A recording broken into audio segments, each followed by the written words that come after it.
오늘 말씀의 제목은 나에게 절망이 찾아왔을 때라는 제목으로 말씀을 나누도록 하겠습니다.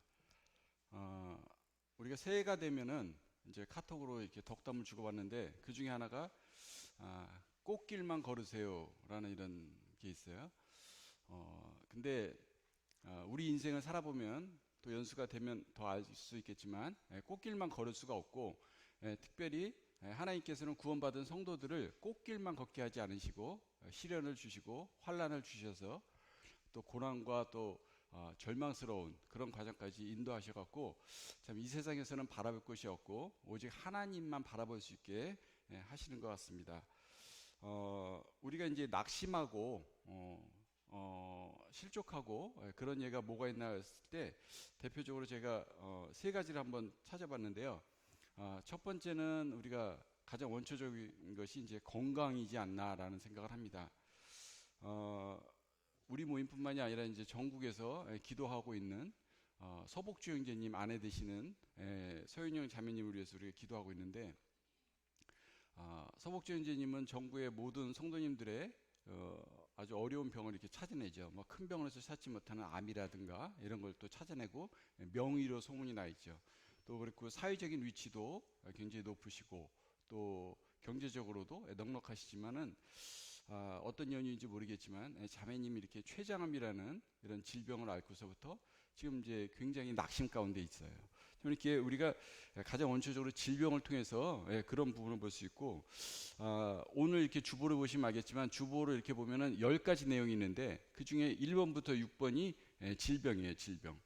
그래서 어려움 가운데 기도해 주세요. 그래서 뭐 방학근 형제님 아들 되는 방주환부터 시작해서 은들이부터 해서 94세 되신 박정희 자매님 모친까지 이래서 우리가 이제 이 건강을 통해서 이렇게 낙심하는 걸 봅니다.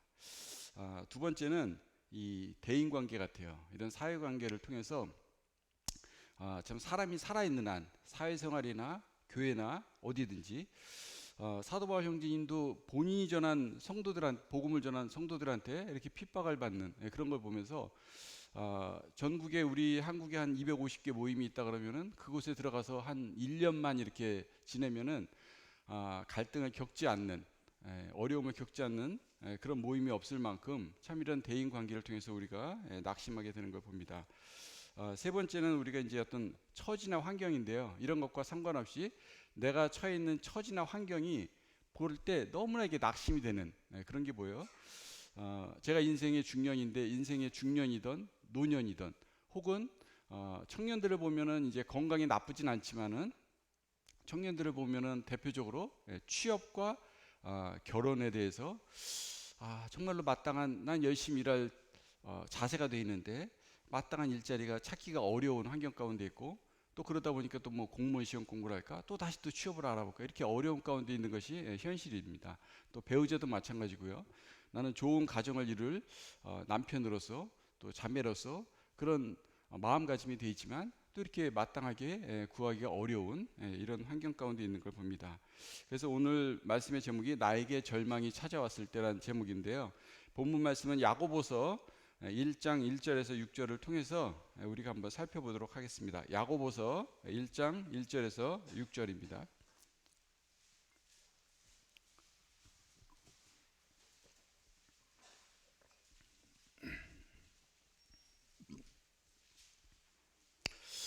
야고보서 1장 1절에서 6절인데요. 요거는 이제 다 읽지 않고 제가 한 절씩 읽으면서 성도님들이랑 교제를 하도록 하겠습니다. 1절만 같이 읽겠습니다. 1절만. 자, 시작. 하나님과 주 예수 그리스도의 종 야고보는 흩어져 있는 12지파에게 문안하노라. 이 말씀을 보면은 앞에 문장을 딱 떼어내고 뒷문장만 읽어도 뜻을 전달하는 데는 전혀 이상이 없어요. 한번 제가 뒷문장만 읽어볼게요. 야고보는 흩어져 있는 12지파에게 문안하노라. 뜻을 전달하는 데는 전혀 이상이 없죠. 근데 야고보는 그 앞에다가 수식어를 뒀는데 하나님과 주 예수 그리스도의 종 이렇게 되어 있거든요. 야고보는 자신이 어디에 소유된 자였냐면 하나님과 예수 그리스도의 소유된 자다. 그럼 나의 진정한 목자는 누구냐? 하나님과 예수 그리스도다. 그래서 자기의 신분은 예수 그리스도, 하나님과 예수 그리스도의 종이기 때문에 자기의 신분이 자랑스럽고, 그래서 결론적으로 나는 누구의 뜻만을 쫓아서 살아가는 사람이냐? 하나님과 예수 그리스도의 뜻만을 쫓아서 살아가는 사람이다. 그런 이 야고보가 12지파에게 문안을 한다라는 건데요. 우리가 이제 이 야고보서 시대적 배경을 좀 알면요. 지금 야고보가 어떤 자기 사회적인 위치라든가 그런 걸 설명한 게 아니라 나는 하나님과 예수 그리스도의 뜻만을 쫓아가는 사람이다라고 소개를 했는데, 지금 이 시대적 배경이 수데반이 순교 이후에 핍박과 고난이 몰아쳐서 흩어져 있는, 우리가 이제 그 디아스포라라고 하는데요. 이렇게 12지파한테 문안을 하는 걸 봅니다.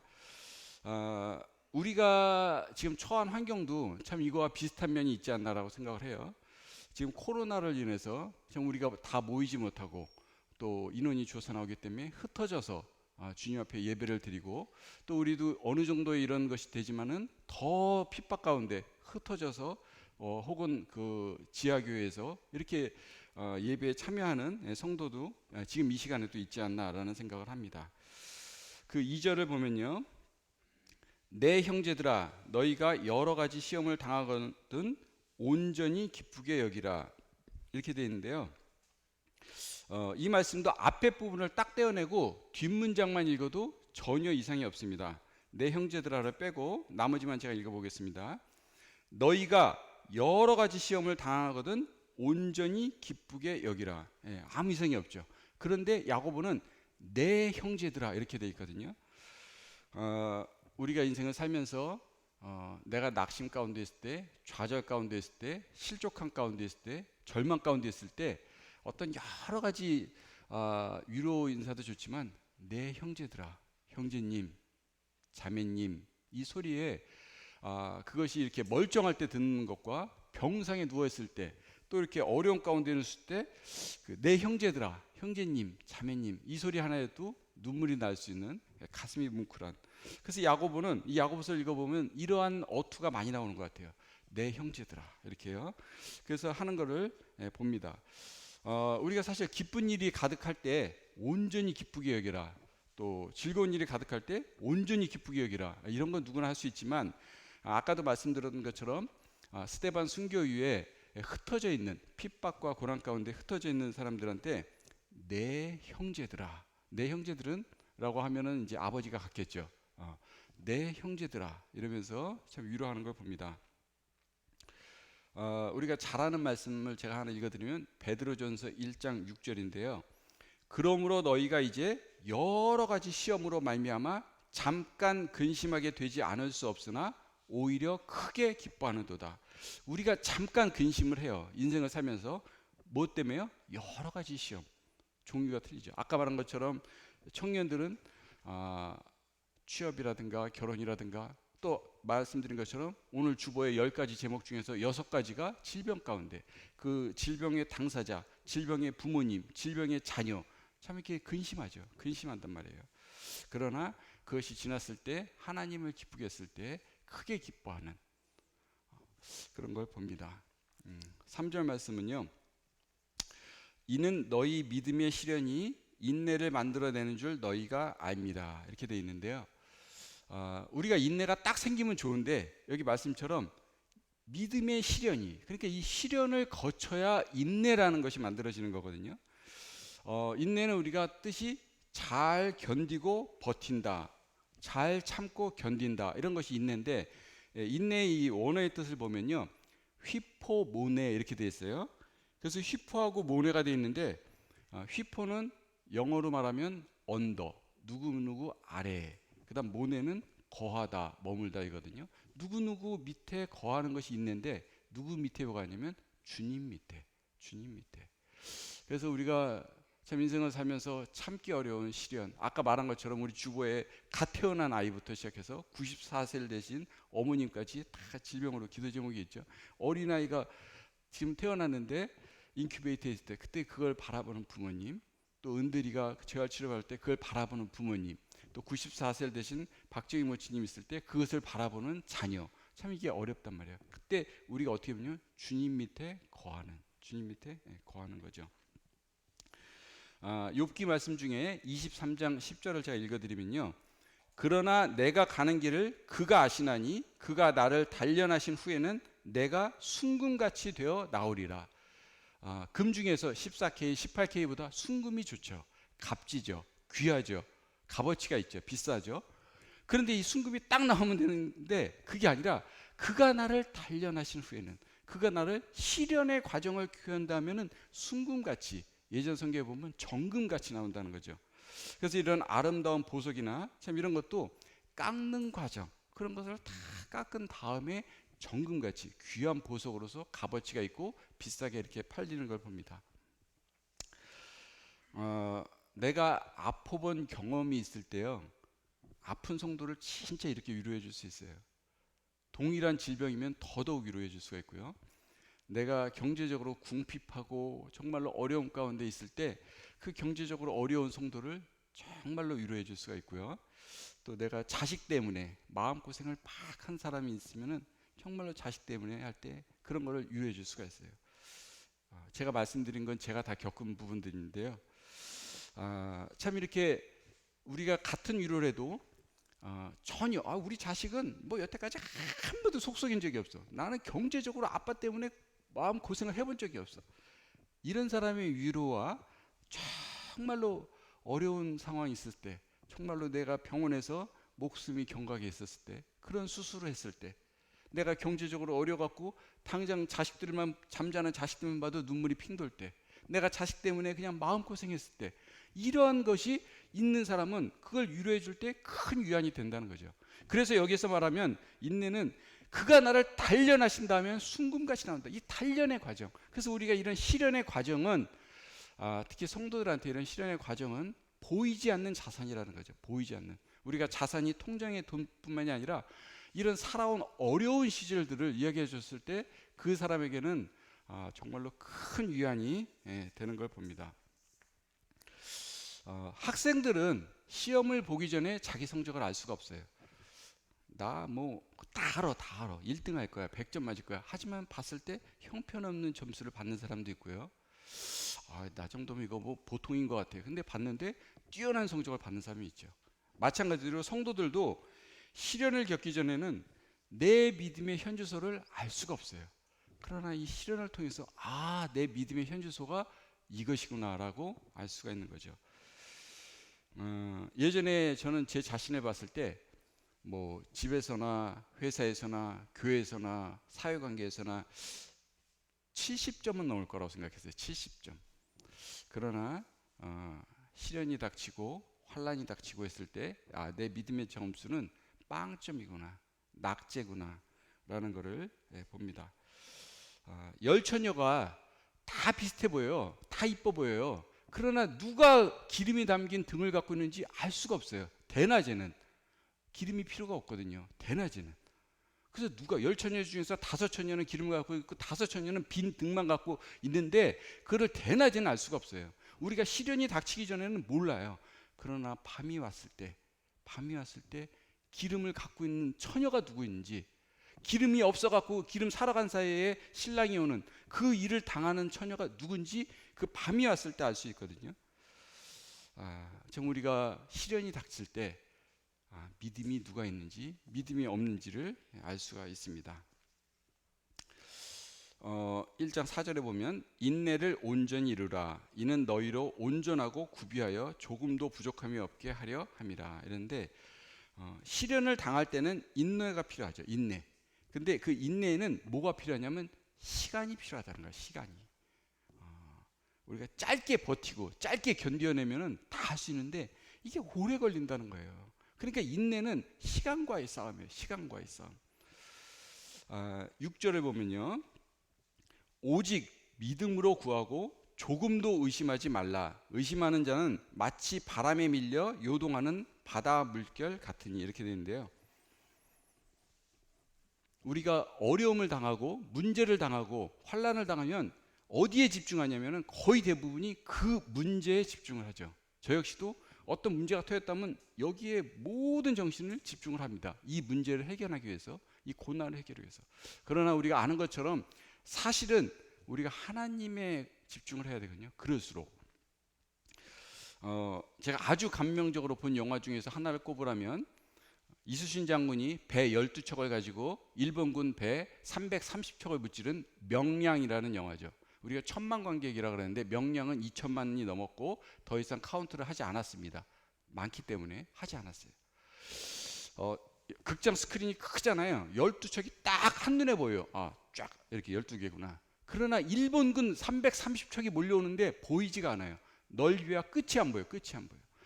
모든 사람들은 벌벌벌벌벌 그 두려움에 겁에 질려서 두려움에 떨고 있어요. 12척하고 330척하고 싸워서 이길 수가 있나요? 이길 수가 없어요. 진 거예요. 그래서 어떤 사람은 도망가다가 이순신 장군한테 들켜서 그 자리에서 목을 배임을 당하면서 아직도 살기를 원하는 사람이 있냐, 이순신 장군이 이랬고, 심지어는 조종 실력뿐만이 아니라 왕까지도 두려워 떨고 있어요. 그런데 이순신 장군만이 두려워하지 않고 한밤중에 전부 다 이제 좀 있으면 330척이 몰려오죠. 12척을 갖고 이순신 장군이 싸워야 되는데 한밤중에 이순신 장군이 외롭게 그의 독백이 쫙 흘러나오는데 뭐라고 나오냐면, 만일 그 두려움을 용기로 바꿀 수만 있다면, 이런 독백이 나오거든요. 저는 그때 가슴이 굉장히 뭉클했어요. 일본군이 330척이잖아요. 만일 나에게 배가 150척만 있었으면, 만일 나에게 배가 100척만 있었으면, 만일 나에게 하다못해 50척만 있었어도 어떻게 덤벼볼 텐데, 이런 걸 하지 않고요. 배 12척은 변하지 않아요. 배 12척이 잠적어 놨다가 해서 50척이 안 돼요. 그러나 이순신 장군이 그 독백처럼 나왔던 거는 만일 그 두려움을 용기로 바꿀 수만 있다면, 이렇게 나왔거든요. 제가 어느덧 나이가 50대 중년인데요. 이런 일 저런 일 겪어보다가 시련과 환란이 왔을 때 이 시련이 꿈이었으면, 내일 잠자고 나왔으면 이 문제가 다 해결이 됐으면, 이 시련이 3분의 1로 줄어들었으면, 내가 10가지 고민한 것 중에서 8가지가 바로 해결됐으면 해결이 안 된다는 거죠. 그때 우리는 외쳐야 되는 거죠.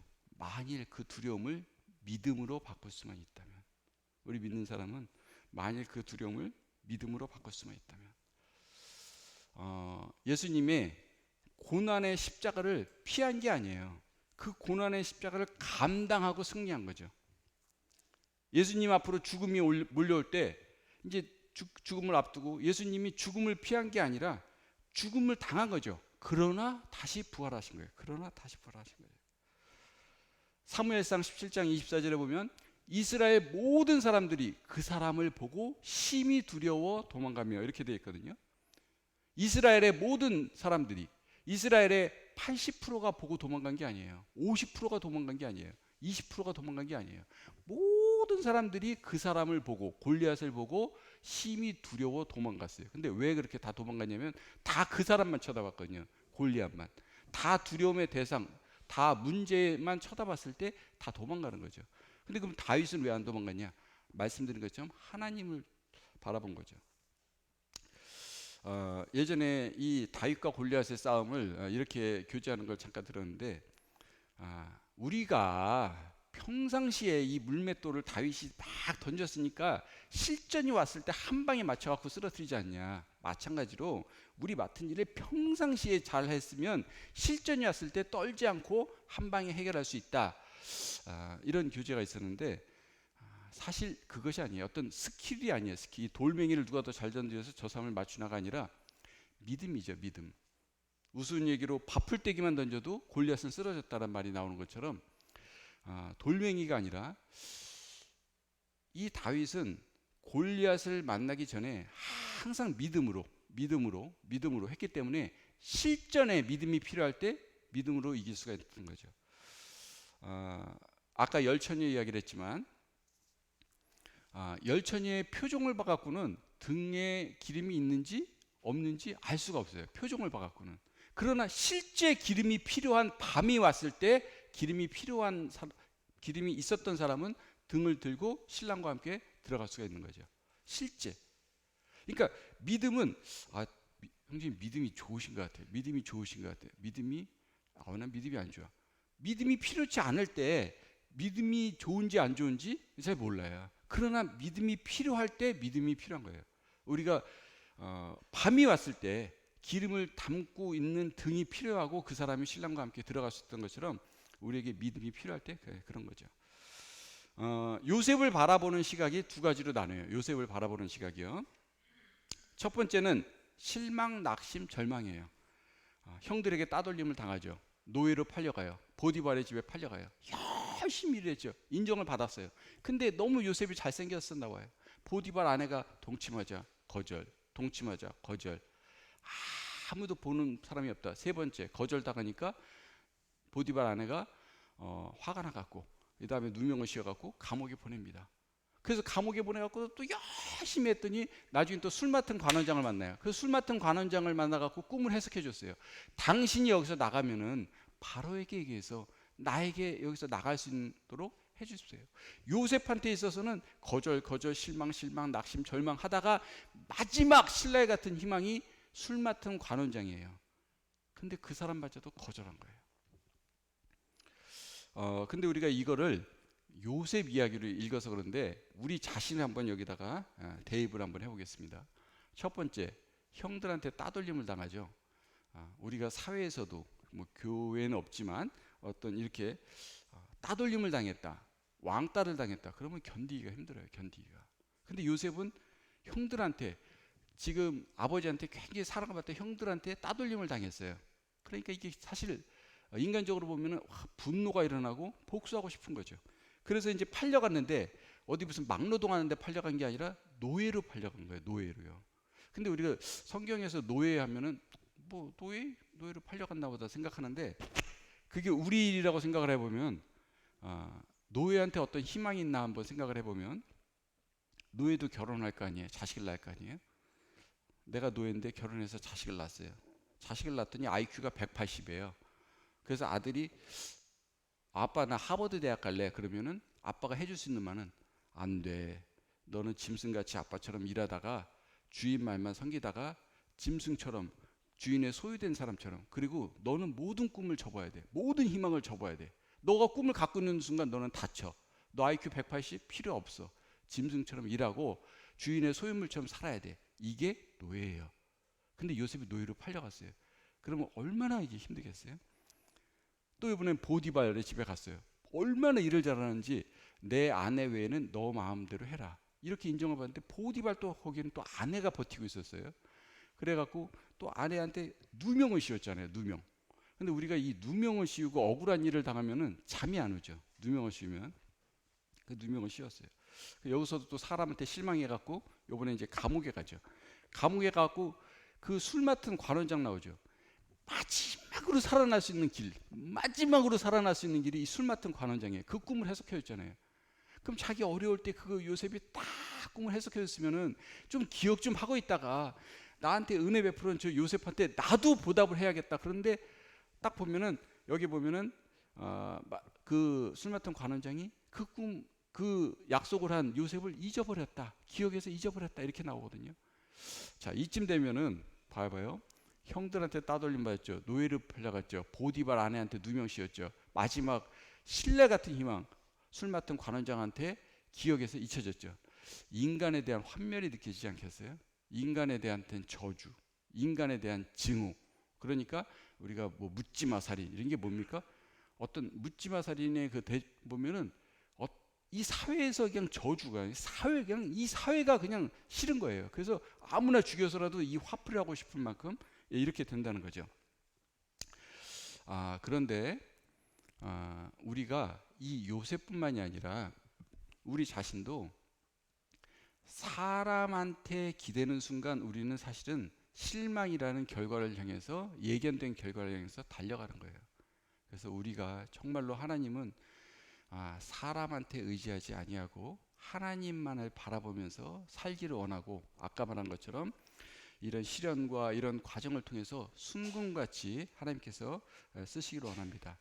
그래서 두 가지 측면이라는 게, 요셉의 그런 인간적인 측면을만 봤을 때는 실망, 낙심, 절망이지만 하나님만 봤을 때 그걸 읽어보면은 하나님이 요셉과 함께하였더라. 여호와께서 항상 함께하였더라. 함께하였더라. 이렇게 나오거든요.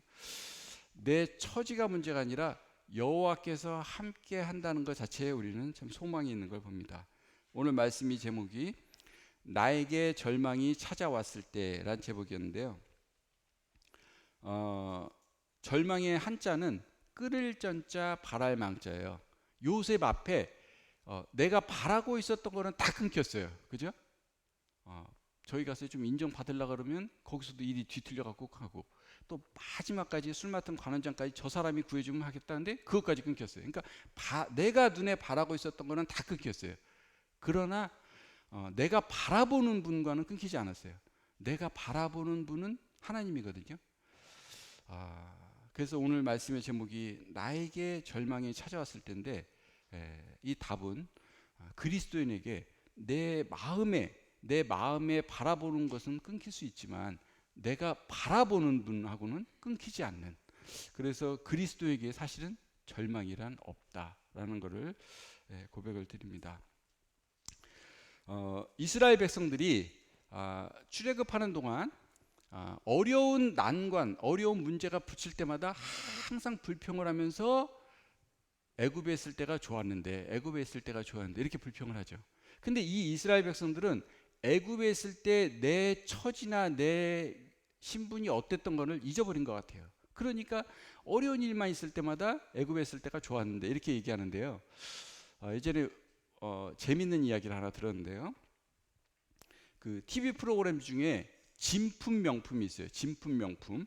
그래서 이제 전문가들이 나와갖고 무슨 도자기라든가 귀한 문서 같은 걸 나오면은 이만한 돋보기로 봐서 이게 진품인가 가짜인가를 판명해 주는 거예요. 그래서 적은 거는 진품일 경우에는 몇 억부터 시작해서 27억까지 이렇게 됐다 그러더라고요. 근데 어떤 한 여자가 자기 집에 있는 아주 오래된 문서를 갖고 나왔어요. 조상 대대로 물려받아서 이것이 진품인지 가짜인지 알려주세요. 그랬더니 전문가들이 쫙 돋보기로 그걸 봤어요. 그랬더니 진품이에요, 진품. 근데 무슨 진품이냐? 이게 그러면 도대체 무슨 문서냐? 노비 문서였어요, 노비 문서. 그래서 이 집안은 대대로 이 노비의 자녀였어요, 노비. 그러니까 할아버지에도 노비, 그 위에도 노비, 그 위에도 노비, 노비의 자손이었거든요. 이 문서가 진품이었지만은 노비 문서였던 것처럼 참 이스라엘이 출애굽하면서 계속 이렇게 불평하고 또 불평했지만은 자기의 신분이 애굽에 있을 때 무엇인지 알지 못했던 거죠. 그러나 자기의 신분은 바로 이 노예였다는 거죠. 노예였다는 거. 우리가 사실 인생을 살면서 어려운 일을 만나고 환난을 만날 때 그런 얘기를 해요. 진짜 하나님 만나기 전에가, 하나님 믿기 전에가 오히려 더 속편했다. 왜 하나님 만나갖고 내가 이 고생을 하는지. 참 이런 얘기를 농담이라도 또는 참 이렇게 씁쓸할 때 그런 말을 하지만은 우리가 하나님 만나기 전에 우리는 사실 죄의 노예였어요. 죄의 노예. 그래서 우리가 하나님을 만나고 하나님을 섬기면서 참 어려운 일을 이렇게 겪을지라도 하나님 믿기 전이 더 좋았다. 하나님 믿기 전에 사실 우리는 죄의 노예였던 것을 봅니다. 계시록을 읽어보면요, 사도 요한이 소아시아에 있는 7교회에 보낸 편지가 있는데 그 지도에서 7교회를 보면은 이렇게 돼 있어요. 그래서 이렇게 돼 있거든요. 에베소, 서머너, 버가모, 두아디라, 사데, 빌라델비아, 라오디게아 이렇게 돼 있어요. 이렇게 흩어져 있지 않고요. 근데 이 7교회가 다 영적 수준이 틀렸어요. 형편이 틀렸어요. 그래서 이제 그 서머나나 아니면은 그 라오디게아를 보면은 서머나 보면은 내 공핍을 안다, 내 공공함을 안다. 그러나 실상은 내가 부요한 자다. 참 이렇게 얘기하는 걸 보고요. 라오디게아는 반대로 나는 부유한 자다, 나는 부자다 라고 하지만은 너는 뜨겁지도 않고 차지도 않아서 내 입에서 토하고 싶다. 참 이런 걸 봐요. 참 이 7교회 중에서 우리가 칭찬받는 거는 서머나하고 빌라델비아 요거만 있고 나머지 5교회는 다 이렇게 칭찬받지 못하는 걸 봅니다. 그것처럼 이 7교회가 이런 형편이 틀리고 처한 환경이 틀리고 다르죠. 그러나 동일하게 그 소아시아에 보낸 7교회에 대한 그 편지를 읽혀 보면은 다 형편이 틀려서 여기는 칭찬하고 여기는 나무라고 여기는 지적하고 그러한 편지 내용이 있지만은 동일한 편지 내용이 있거든요. 그게 뭐냐면 귀 있는 자는 성령이 교회에게 하시는 말을 들을지어다 이거예요. 참 우리가 주님을 섬기면서 또 우리 교회 모든 성도님들이 형편이 틀리고 자기의 입장이 틀리고 그렇지만은 좀 더 고난이 없으신 분도 있고 또 많은 분도 있고 할 수 있지만은 동일하게 소아시아 7교회에 보낸 것처럼 우리가 성령이 교회에게 하는 말에 귀를 기울일지어다.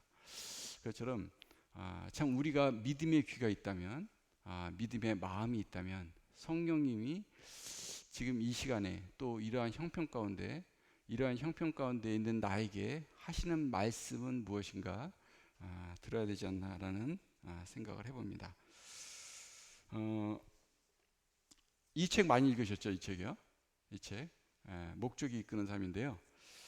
여기 보면 이제 이런 내용이 있어요. 오늘날 한국 교회의 가장 큰 문제가 명목상의 교인들이 늘어나는 것이라고 생각합니다. 교회는 나오지만 삶의 목적도 없이 종교적 분위기에 익숙한 교인들만 만들어내고 있는 것입니다. 지금 이렇게 되어 있는데 여기 보면 이제 두 가지가 나오죠. 삶의 목적도 없는 거, 또 하나는 종교적 분위기에 익숙한 교인.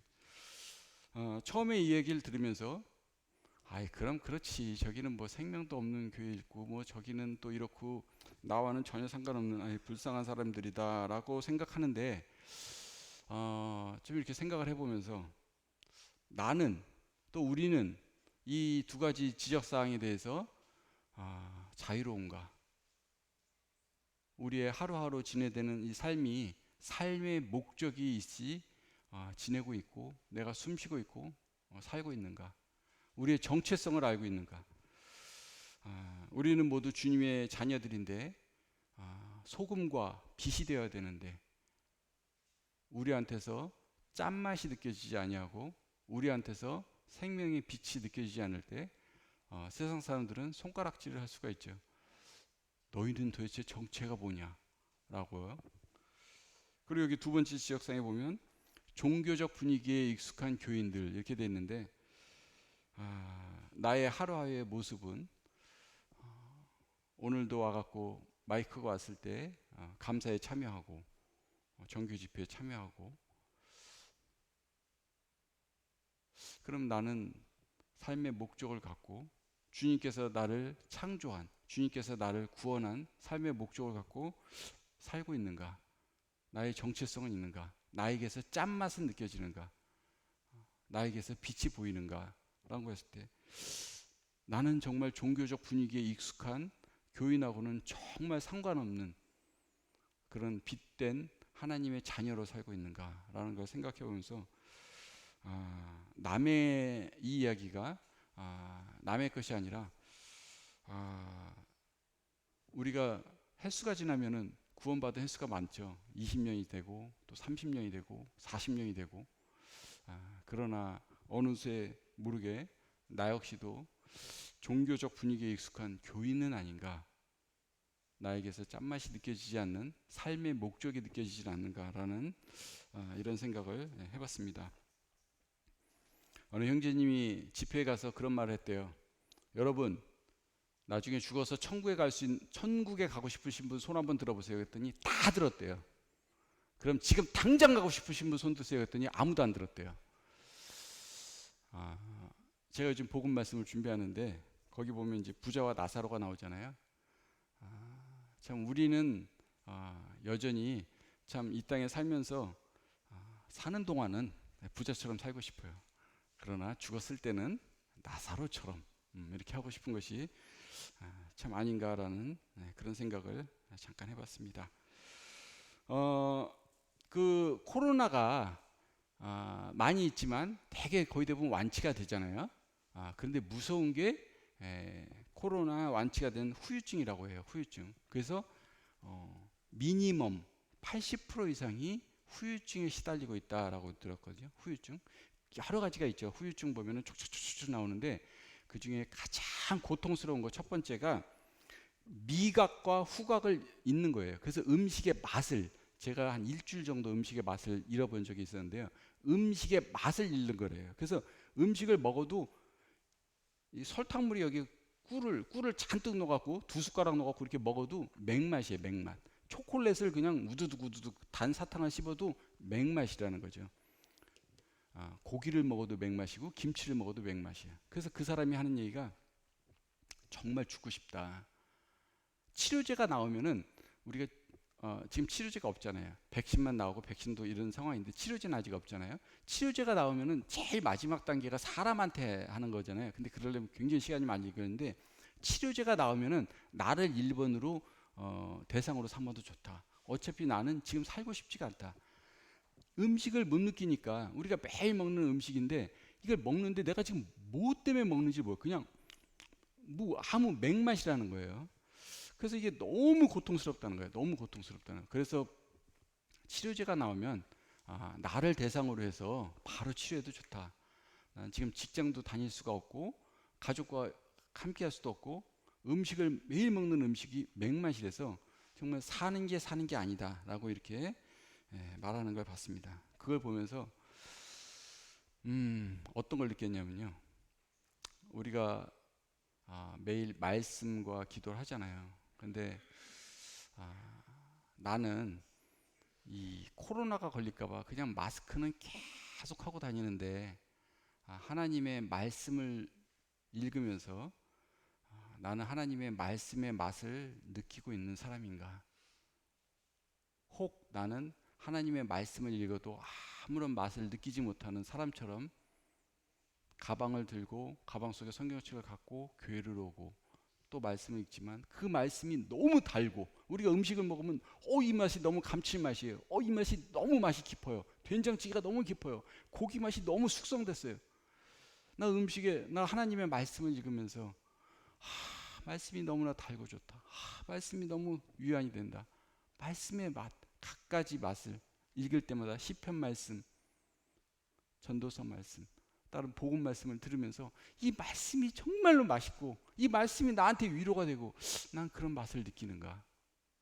기도를 할 때 정말로 내 안에 안 풀리는 것이 있지만 하나님과의 그 기도 시간을 쭉 가지면서 기도의 맛을 느끼고 있는가. 기도의 맛을. 어쩌면 기도라고 하고 있지만 내 자신 가운데 기도의 맛을 느끼지 못하는, 말씀을 읽어도 맛을 느끼지 못하는, 어쩜 내가 그런 사람은 아닌가? 또 그런 기간이 오래됐지만 그런 아무런 불편함도 없이 살고 있지는 않는가? 이런 걸 보게 됐어요. 우리가 당장 음식의 맛을 못 느끼면 어떡하겠어요? 아주 죽을 맛이죠. 그냥 사는 게 사는 것 같지도 않고 아무리 진수성찬이 있으면 뭐 하겠어요? 100만 원짜리 음식이 식탁에 있어도 맛을 못 느끼는데 내가 말씀을 보고도 내가 많은 시간 동안 음식의 맛을 못 느낀 것처럼 그 말씀의 맛을 못 느끼는 것처럼 그래서 말씀을 읽어도 표정의 변화가 없고 삶의 변화가 없고 그러면서 두려워하지도 않고 이걸 고치려고 생각지도 않은 그러한 사람은 아닌가. 어떤 사람은 어떤 형제님은 5만 번 기도에 응답을 받았다는데 기도에 응답을 받는 것이 아니라 기도 자체를 게을리하고 이것은 기도로 되겠어? 내 삶의 방식대로 하지. 그래서 기도의 맛을 잃은 지 오래됐음에도 그것을 고치려고 코로나로 내 미각을 잃었으면 제일 좋은 의사와 제일 좋은 약을 해서 어떻게 해서든지 안간힘을 써서 고친 용한 의사를 찾고 그럴 텐데 내 삶 가운데 말씀의 맛을 혹은 기도의 맛을 잃었어도 어떻게 하면 이것을 고칠 수 있을까? 어떻게 하면 이것에서 벗어나서 그냥 말씀을 읽을 때 이 말씀의 맛을 느끼고 기도할 때 기도의 맛이 느끼고 내가 1시간 더 자는 것보다 새벽에 일어나서 기도하는 이 맛이 좋아서 잠에서 깨고 그래야 되는데 그러지 않아도 아무렇지도 않고 있다면 어쩌면 코로나 환자가 그 미각을 잃은 것처럼 그것보다도 더 심한 병이 나에게 있지 않나라는 이런 생각을 해봅니다. 우리는 만나기만 하면은 대화 내용 중에 그거죠. 도대체 코로나가 언제 끝난대? 언제 종식된대? 언제 종식될 것 같아요? 아유, 올해는 멀었어. 내년에도 갈 것 같아요. 언제? 그래서 코로나 종식을 이렇게 하고 있어요. 모든 사람들이 아마 화제이고 대상일 것 같아요. 저는 사실은 지금 4월 달이니까 1년 2개월이 넘고 있죠. 14개월이 넘어가고 15개월째 이제 들어가려고 하고 있는 것 같은데요. 하나님, 코로나가 지금 당장 끝나게 해주세요라고 기도한 적은 아직 한 번도 없어요. 정말로 우리나라뿐만이 아니라 전 세계 사람들이 하나님께서 허락하신 이 코로나를 통해서 인생을 돌아보고 자신의 죄를 한번 돌아보는 그런 기회고, 이것이 유야무야로 그냥 뭐 백신 나갔고 어여부여 해갖고 아유 그냥 속이 다 후련하다 이것이 아니라 정말로 깨끗한, 우리가 태풍이 칠 때 제대로 태풍이 한번 쳐줘야 공기가 깨끗하고 바닷물이 깨끗해지는 것처럼 그랬으면 좋겠다라는 이런 마음이 있어요. 저도 빨리 코로나가 더 해결돼야지 사업도 더 잘 되고 더 그러잖아요. 대한민국의 여러분, 그 대한민국의 수도가 한복판이 서울이죠. 서울의 한복판이 서울시청이에요. 그 서울시청에서 말씀드린 것처럼 동성애자들이 퀴어 축제를 계속하고 있었잖아요. 하나님이 동성애가 죄다라고 했는데 사람은 죄가 아니다. 내 몸 갖고 내가 하는데 이렇게 되는 그런 세상에 살고 있어요. 소돔과 고모라를 찾는데 하나님은 죄다, 사람은 죄가 아니다. 뭐 이런 세상에 살고 있어요. 그리고 예전에 우리가 죄를 질 때는, 죄를 지면 안 되지만 죄를 질 때 어떻게 치냐면은 남이 안 보는 데서 치잖아요. 몰래 치고 조용히 치고 은밀하게 치고 그러면서 내 양심은 찔리고 이게 죄잖아요. 남의 걸 훔쳤는데 대낮에 보라면서 죄 딱 훔치고 이런 사람이 없잖아요. 안 보일 때 조용히 이렇게 훔치고, 이게 도둑질하면 감옥에 가는데 아무튼 죄는 그렇게 범하는 게 죄잖아요. 근데 하나님이 동성애가 죄다 그러는데 대한민국 한복판 서울 한복판 서울시청에서 퀴어 축제를 해요. 축제. 벌거벗고 빨가벗고 축제를 해요. 죄를요 축제를 해요. 그게 죄가 아닌 게 돼버렸어요. 그 인권을 보장하기 위해서 축제를 돼버렸어요. 그리고 우리는 코로나가 빨리 끝나야 되는데, 코로나가 빨리 끝나면 뭐 할 건데요? 빨리 끝나면 축제 바로 하죠. 또 전국적으로 일어나죠. 그때 한 6번 정도인가 이렇게 1년에 그 예산 이렇게 설정이 돼 있거든요. 계획표에 하는 거예요. 그래서 저는 정말로 태풍이 한번 제대로 쳐갖고, 다는 아니더라도 우리가 태풍이 친다고 공기가 100% 깨끗해지거나 바닷물이 개끓어 그냥 청정수가 되지는 않지만은 많은 부분 적조 현상이 없어지고 깨끗해지고 물고기들이 살아나고 공기가 한번 휘몰아치면 태풍이, 그러면 이 세계가 진짜 공기청정기를 튼 것처럼 태풍이 한번 치면 그렇게 되잖아요. 저는 이 코로나를 통해서 한번 우리가 실현을 당할 때는 된통에 당하고, 이 모든 것이 하나님 안에 달렸구나, 하나님 안에 달렸구나 라는 거를, 그런 마음이 정말 간절합니다. 오늘 제가 말씀의 제목을 나에게 절망이 찾아왔을 때라는 것을 말씀을 드렸는데요. 아까 답도 같이 이렇게 교제하면서 났는데, 요셉이 처한 상황을 보면은 아마 일반 사람들은 세상 말로 그냥 미쳐갖고 그냥 죽을 것 같아요. 기절할 것 같아요. 이 뭐 화병이 나갖고 그냥 자살하든지 막 그랬을 것 같아요. 그러나 여호와께서 항상 함께 하시더라. 항상 함께 하시더라. 우리 눈안에 바라고 있었던 그런 모든 희망들은 다 끊어졌죠.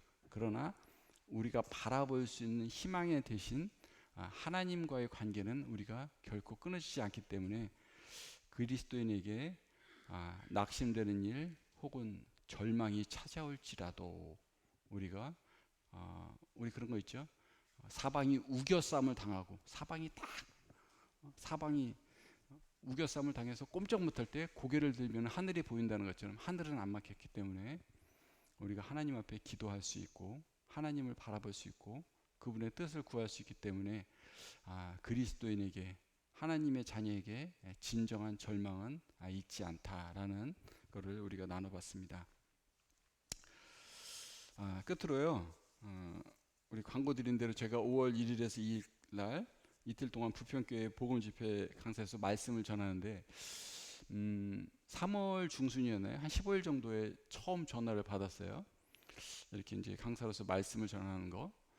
근데 1초도 생각을 제가 안 하고 마치 모세가 하나님께서 모세를 애굽에 보냈다 때 5번 거절한 때 맨 마지막에 그랬잖아요. 보낼 만한 자를 보내소서. 이것처럼 저 역시는 그냥 1초도 생각 안 하고 보낼 만한 자를 보내소서 이러면서 거절했어요. 아니 지금 전국에 복음하면 이름 쫙 나오잖아요. 누구 이렇게 딱 나오잖아요. 나오는데 보낼 만한 자를 보내소서 하고 끝. 그냥 단칼에 거절 끝. 게임 끝났거든요.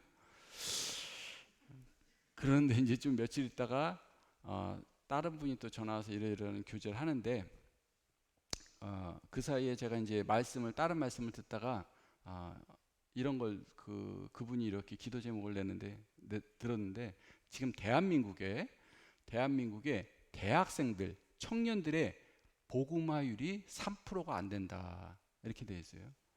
그러니까 뭐 기독교인과 20% 30% 하는데 사실 기성세대가 다 죽으면은 끝난 거예요. 그러니까 우리 뭐 네팔로 선교를 간다 하는데 우리나라가 지금 이 기독교에서 복음화율이 5%가 안 되면 미전도 종족으로 분류가 된대요. 근데 3%가 안 된대요. 근데 그 대학생들 청년들 중에서 3%가 안 되는 분이 기독교예요. 근데 그 중에서 또 결혼을 하면 60%가 나간대요. 그러니까 몇 프로겠어요? 1%가 될까요? 그런 거예요. 지금 그런 시대예요. 그래서 섬찟하기도 하고. 그러니까 우리가 뭐 외국에 갔다 오면은 옛날에 그렇게 뜨거웠던 성령 충만했던 교회가 지금 가면 전부 다 할머니 할아버지 큰 교회에 그냥 할머니 할아버지 70대 80대 하면서 뭐 80대 넘어가고 이렇게 하고 이렇게 이 찬송을 부르고 있고 머리가 허여신 분들이 이렇게 하고 있고 젊은 사람들은 다 나가고 있고 대개 교회가 클럽으로 바뀌고 카페로 바뀌고 이렇게 된다는 거잖아요. 우리가 무슬림 그런데 뭐 그 인구를 뭐 10명도 좋고 이렇게 애를 낳는데 우리 인구 안 낳잖아요. 조금 바뀌어요. 그리고 영적인 인구는 내가 구원을 받았는데 나를 통해서 영적인 생산이 영적으로 잉태가 얼마나 됐나를 생각해 볼 때 나 한 사람으로서 해서 10명씩 한 사람당 10명씩 되는 게 아니라 2명이 1명도 안 되고 왜 이렇게 되는 거잖아요. 아까 제가 코로나 얘기했는데 하나님께서 이런 말씀을 제 마음 가운데 하는 것 같아요. 코로나가 있기 전에 네 발이 주로 어딜 갔냐? 가고 싶은데 가라 그럴 때 어딜 갔냐? 하나님께서 내가 가고 싶어 하는 데 갔냐? 하나님께서 원하시는 곳을 갔냐? 네 마스크 벗고 할 말 다 하라 그럴 때 너 무슨 말을 그렇게 했냐? 하나님께서 하고자 하시는 말씀을 네가 입술을 그걸 대어냈냐? 그냥 너 하고 싶은 말. 코로나 해주면 너 뭐 할 거니? 네 발로. 네 2다리로 어디 가고 싶은데? 네 마스크 벗고 무슨 얘기를 그렇게 하고 싶은데? 라고 그런 말을 제 마음 가운데 하는 것 같아요. 하나님 앞에 할 말이 없고 아까 얘기한 것처럼 복음 강사를 쓴다 할 때 보낼 만한 자를 보내소서 했지만 그 사이에 참 우리 대한민국의 청년들의 복음화율이 3%가 안 되고 정말로 이런 마지막 때 아까 어느 형제님이 강대 형제님이 예배 드릴 때 그런 말 하더라고요. 모세의 지팡이 얘기하는데 제 마음 가운데 닿았는데요. 하나님을 만나기 전에 모세가 지팡이가 없었나요? 있었죠. 하나님 만나기 전에도 지팡이 있었어요. 그러나 하나님과 상관없을 때는 그냥 양들을 치는 목동의 지팡이였어요. 그러나 하나님께서 관여했었을 때 그 지팡이가 민족을 구원하는 지팡이가 됐잖아요. 제가 뭐 지팡이보다도 못하죠 사실. 그러나 하나님께서 관여하시면은 영혼을 구원하는 지팡이로 쓰임 받을 수 있는 거가 아닌가라는 생각을 하고 내 자신이 아니라 하나님 앞에 의뢰를 드리고 하나님께서 쓰신다 그러면은 얼마든지 영혼들을 구원할 수 있는 것으로 참 우리 모두는 쓰임 받지 않나라는 생각을 해봤습니다. 그래서 참 이 교회가 3월 22일부터 4월 30일까지 40일간 전성도가 하루에 한 끼씩 금식하면서 기도한다 했을 때 나는 하루에 2끼씩 금식해야지 하고 했는데 하루에 3끼씩 먹고 있습니다. 그래서 마음속의 위안은 하루 1끼의 금식인데 저는 원래 하루 4끼 먹었거든요. 그러니까 이제 하루 1끼 금식, 하루 3끼 먹으면 되는 거예요. 참 이렇게 우리가 한 영혼을 위해서 여기서 그러더라고요. 지금 58명 정도가 이제 접수가 됐다 그러는데 하루 1끼씩 금식하면서 우리가 식사할 때 보통 30분 정도가 소요되잖아요. 그러면 58분에서 이렇게 곱하기 나누기를 하면은 한 영혼당 15분 정도 기도할 수가 있더라고요. 15분 정도. 우리가 한 영혼을 구하는데 40일 동안 한 영혼한테 15분 기도하는 게 많은 게 아니죠. 많은 게. 우리가 한 끼 금식한다는 거는 그만큼 간절한 마음으로 식사하는 30분 동안 간절한 마음으로 기도하라는 뜻이었고, 한 영혼한테 15분 기도한다? 그래서 한 영혼을 구할 수 있다? 참 이것이 얼마나 값진 일이 아닌가라는 생각을 해봤고요. 그래서 제 자신을 바라보면 당연히 설 수 없지만 하나님을 바라보면 또 하나님께서 쓰시면은 못할 일이 없기 때문에 그런 마음을 했습니다. 좀 요즘 우리가 사는 세상이 너무나 어수선하고 너무나 어렵고 그러한 때인 것 같습니다. 참 얼마 전에 그 선거를 할 때 그냥 시장 선거를 할 때 국민의힘으로 쫙 갔잖아요. 그러나 이 사람은 이쪽으로 갔다가 또 한참 있으면 또 다시 또 이쪽으로 또 오고 막 그러잖아요. 그러나 변함없으신 우리가 하나님을 의지할 때 지금 우리가 처한 환경은 어렵고 낙심되고 좀 우울한 그런 환경이지만 하나님을 의지할 때 하나님께서 역사하시고 또 이런 때일수록 또 하나님을 더욱더 의지하는 기도하는 시간들이 되지 않나라고 생각을 해봅니다. 이상으로 말씀 마치도록 하겠습니다. 감사합니다.